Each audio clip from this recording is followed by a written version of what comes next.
The whole notes that we've been using so far work really well for certain blues grooves, particularly the slower ones. But in this lesson we're going to try out a strumming pattern that's just a little more upbeat. So what this strumming pattern does is that it accents the upbeats.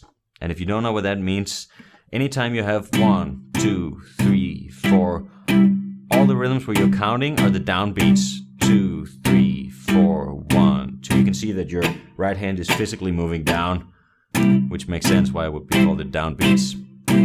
2, 3. Then the upbeats are in between, which happens to be when your right hand is moving up.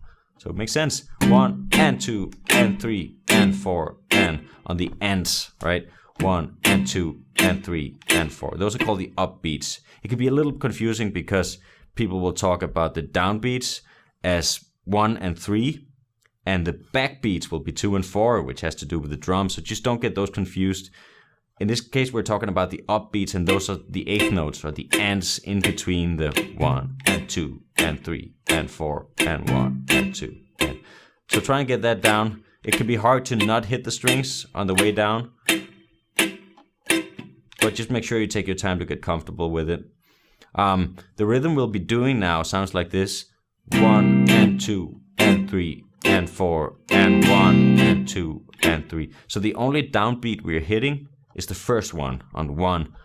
1 and 2 and 3 and 4 and 1 and 2 and 3 and 4. And notice that on the upstrokes I'm really not hitting the whole chord. It's kind of unnecessary. I'm actually just doing sort of the top 3 or 4 strings.